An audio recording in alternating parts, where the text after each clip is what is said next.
I don't know about you, but when we first heard the term protozoans in lecture, the first thing that came to mind was Protozoa.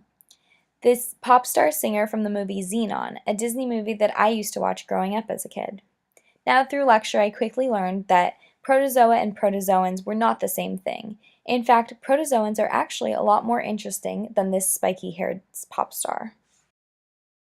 Protozoans are unicellular eukaryotic organisms that are actually really similar to humans. They share many of the same processes that human cells do, which is actually what makes them so deadly to humans.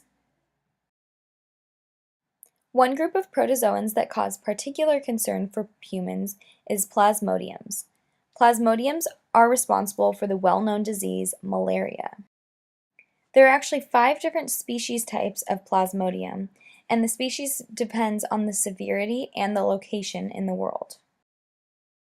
Now, the way people become infected with malaria is through the bite of a mosquito that is infected. When a mosquito is said to be infected, this means the mosquito was a carrier of sporozoites. When the mosquito bites a person, the sporozoites enter the human's body and eventually end up in the liver. Once inside the liver, the sporozoites mature into merozoites. These merozoites then lead to the bloodstream, where they enter red blood cells. Once inside the red blood cells, the merozoites multiply until the red blood cell eventually bursts. Some of these merozoites then end up maturing into gametophytes, which are then consumed by the next mosquito that ingests the blood. Once back inside the mosquito, these gametophytes then sexually reproduce to form a zygote, and the process continues. This picture here is an example of several red blood cells bursting open because of the multiplication of the merozoites. One of the most important things to remember when talking about malaria as a disease is the fact that it cannot be spread from human to human. Malaria requires 2 hosts, the definite host of the mosquito to provide the sexual reproduction of the zygote, and the asexual reproduction in humans as a secondary host. In areas where malaria is a problem, it is important to keep in mind the symptoms of malaria. These symptoms include fevers ranging from 103 to 106 degrees, fatigue, headache, chills, and sweating. However, it is also important to remember that these are the extreme symptoms.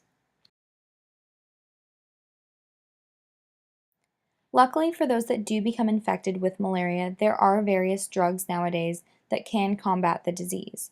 Some of these drugs include mefloquine, doxycycline, as well as proguanil.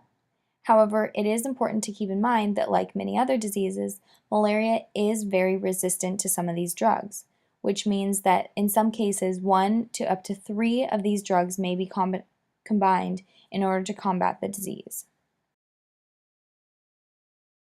Even with the help of modern medicine, the best defense against malaria continues to be prevention.